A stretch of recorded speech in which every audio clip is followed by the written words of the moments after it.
प्यारे बच्चों, आप सभी कैसे हो। लर्निंग विद सत्या में आपका स्वागत है। आज की इस वीडियो में हम कारक तालिका पढ़ेंगे बड़े ही आसान तरीके से। तो मैं एक एक कारक को ध्यान से समझाऊंगी और आपने इसको ध्यान से समझना है। तो सबसे पहले हमारा है कर्ता कारक। सभी को पता है कि सबसे पहला हमारा कर्ता कारक होता है। तो कर्ता कारक है जो उसकी पहचान क्या है, वो क्रिया को करने वाला है। ठीक है, कर्ता होता है सब्जेक्ट और कर्ता को ही बोलते हैं नॉमिनेटिव केस। ठीक है, तो इसकी पहचान होती है ने। वाक्य में जहाँ पर भी ये लिखेगा राम ने, श्याम ने, सोहन ने, मतलब जो श्याम नाम ये है ना, ये सारे कर्ता कारक हैं। ठीक है, तो इसका उदाहरण देखिए जरा। एक राम ने खाना खाया, ये इसका प्रयोग करके दिखाया उदाहरण है। ठीक है, राम चला गया, अगर ने शून्य है मतलब ने हमने नहीं लगाया तो भी राम ही करता होगा, इस बात का हम ध्यान रखना है। ठीक है, सेकंड है हमारा कर्म। कर्म है ऑब्जेक्टिव केस। ऑब्जेक्टिव इंग्लिश में बोलते हैं ऑब्जेक्ट को, ऑब्जेक्ट बोलते हैं कर्म को, और हिंदी में होता है कर्म। इसकी पहचान क्या है, जिस पर क्रिया का फल का प्रभाव पड़े, मतलब जो काम हुआ है उसका असर है ना, जो किस पर पड़ रहा है उसे ऑब्जेक्ट कहते हैं या कर्म कहते हैं। इसकी पहचान क्या है, को। इसको हम को से पहचान सकते हैं। इसका उदाहरण देखिए, मैं शाम को पत्र लिखूंगा, वह पत्र पढ़ेगा। अब इन दोनों में देखो जरा, यहाँ पर नीचे वाले वाक्य में को का कहीं भी प्रयोग नहीं दिखाई दे रहा, लेकिन ऊपर वाले वाक्य में को दिखाई दे रहा है। तो इससे हमने पता लगाया कि ये तो कर्म कारक की पहचान है, लेकिन नीचे वाले में भी कर्म कारक है। किसको पढ़ेगा, वह पत्र को। तो जब हमारा आंसर पत्र को आ रहा है तो इसका मतलब वो हमारा ऑब्जेक्टिव है, मतलब वो कर्म कारक की पहचान है। आगे तीसरा है कर्ण कारक, इंस्ट्रूमेंटल केस। ठीक है, इंस्ट्रूमेंटल केस में क्या होता है, जिस साधन से क्रिया हो, मतलब एक ये साधन होगा जिसके माध्यम से हम काम करेंगे, जिसके द्वारा किसी कार्य को किया जाएगा। इसकी पहचान होगी से, के द्वारा। ठीक है, से भी आ सकता है, के द्वारा भी आ सकता है। उसके बाद है उदाहरण कैसे देखेंगे, श्याम कलम से लिखता है। श्याम किससे लिख रहा है, कलम से। लिखने का काम किससे हो रहा है, कलम से। अब कलम है ना जो यहाँ पर, ये कर्ण कारक है।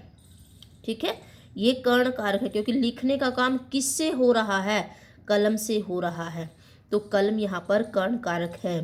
ठीक है, राम मोहन को डंडे से मार रहा है, किससे मार रहा है, डंडे से, तो यहाँ पर डंडा कर्म कारक है। ठीक है, कर्ण कारक है। उसे पत्र के द्वारा सूचना भेज दो, इसकी दूसरी पहचान है के द्वारा। इनमें से या के द्वारा दोनों में से कुछ भी आ जाए तो ध्यान रखना, ये कर्ण कारक की पहचान है। आगे हमारा है चौथा कारक है संप्रदान, डेटिव केस। ठीक है, जिसके लिए कुछ किया जाए या किसी को कुछ दिया जाए, वहाँ पर होता है संप्रदान कारक। इसकी पहचान होती है को, के लिए। ठीक है, जिस भी वाक्य में को और के लिए होगा वो हमारे संप्रदान कारक की पहचान होगी। हमने इसको वाक्य में प्रयोग करके देखना है, गरीबों को वस्त्र दो, राम पिताजी के लिए दवा लाया। तो जो ये ब्लू अक्षर हमें दिखाई दे रहा है, ये सारे संप्रदान कारक के लिए प्रयोग किए जा रहे हैं, और के लिए इसकी पहचान है। के लिए और को, ये दोनों इसकी पहचान है। आगे देखिए बच्चे, अपादान कारक। अपादान कारक में क्या है, अबलेटिव केस।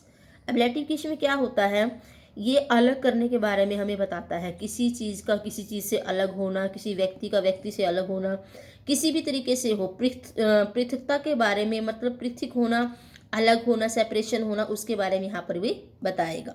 इसकी पहचान क्या है, से और पृथकता, मतलब अलग दिखाई देगा, इसमें कोई चीज़ें अलग होती हुई दिखाई देंगी। वाक्य को समझ लेते हैं। वृक्ष से पत्ते गिर रहे हैं, वृक्ष से पत्ते गिर रहे हैं, पत्ते वृक्ष से अलग हो रहे हैं, मतलब नीचे गिर रहे हैं, तो ये हमारा है जो अपादान कारक है, वृक्ष से पत्ते गिर रहे हैं। आप एक बात ध्यान से देखो, से हमने पहले भी पढ़ा है कारक में, इधर कलम से लिख रहा है, यहाँ पर से लिखा प्रयोग हो रहा है, लेकिन यहाँ पर काम को करने से के लिए जो भी हम साधन प्रयोग करेंगे वहाँ पर से होगा, और इस से को हम सेपरेशन के लिए प्रयोग करेंगे, अलग होने के लिए प्रयोग करेंगे। ठीक है, गंगा हिमालय से निकलती है, ये भी अपादान कारक का ही उदाहरण है। से गंगा हिमालय से अलग हो रही है, तो ये अपादान कारक का उदाहरण है। ठीक है, उसके बाद देखिए बच्चे, अधिकरण कारक, लोकेटिव केस, जो क्रिया का आधार हो, बेस हो, ठीक है, उसे कहते हैं अधिकरण कारक। इसकी पहचान क्या होती है? दो शब्द हैं इसकी पहचान के लिए, में और पर। ठीक है, में और पर। वाक्य के आधार पर देख लेते हैं। इस थैले में फल हैं। ठीक है, राम कमरे में है, पुस्तक मेज पर है, बिल्ली छत पर है। तो ये जो में और पर है ना, ये दोनों ही शब्द, ये अधिकरण कारक की पहचान है। ठीक है, समझ आई सभी को?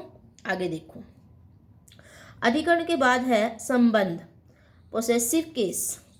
क्रिया से भिन्न किसी अन्य पद से संबंध सूचित करने वाला। ये संबंध के बारे में हमें बताएगा कि क्रिया का, संज्ञा का, सर्वनाम का, क्रिया का आपस में क्या संबंध है, उसके बारे में बताएगा। ठीक है, इसकी पहचान है का, के, की, रा, रे, रे, ये इसकी पहचान है। वाक्य बनाकर देख लेते हैं। श्याम का भाई, उसके बच्चे, गीता की बहन, तुम्हारा मित्र, मेरी बहन, तुम्हारे बच्चे। ये देखिए सब है ना, जो इनका आपस में संबंध दिखाई दे रहा है। श्याम का भाई, यहाँ पर का है जो वो संबंध कारक की पहचान है। उसके बच्चे, यहाँ पर बच्चे उसके हैं, तो उनका आपस में संबंध दिखाई दे रहा है। गीता की बहन, किसकी बहन? गीता की बहन की है, जो वो भी संबंध की बता रहा है संबंध के बारे में। तो ये इस तरीके से संबंध हमें बताएगा। आगे देखिए, लास्ट में है संबोधन। संबोधन वोकेटिव केस, जिसे पुकारा जाए, मतलब ऐसा कारक जिसमें हम किसी को आवाज़ लगाते हैं, किसी को पुकारते हैं, बुलाते हैं, तो हम वहाँ पर इन दो शब्दों का प्रयोग करते हैं। हे, अरे। बुलाते ना, हे राम इधर आओ, अरे तुम कहाँ जा रहे हो। तो ये हमारे संबोधन कारक की पहचान है। इनके माध्यम से हम किसी को पुकारते हैं, आवाज़ लगाने का कार्य करते हैं। इनकी पहचान देखिए जरा वाक्य में कैसे हम करेंगे। हे भगवान रक्षा करो, अरे मोहन तुम अभी तक नहीं गए। तो ये इसके जो हमारा संबोधन कारक है उसकी पहचान है। तो ये कारक है, बड़े आसान हैं, कभी भी पेपर में आ जाते हैं तो बच्चों को लगता है कि पता नहीं कैसे करना है। इस तालिका को बड़े ध्यान से समझो, एक एक दो दो वाक्य इसका बनाकर देखो और आपको आसानी से सब कुछ समझ में आ जाएगा। इन वाक्यों को जरा एक बार ध्यान से देखना, जो ब्लू ब्लू वाले आपको दिखाई दे रहे हैं, ये सारे कारक की पहचान के लिए दिखाए गए हैं। तो बच्चे एक बार इसको ध्यान से पढ़ना।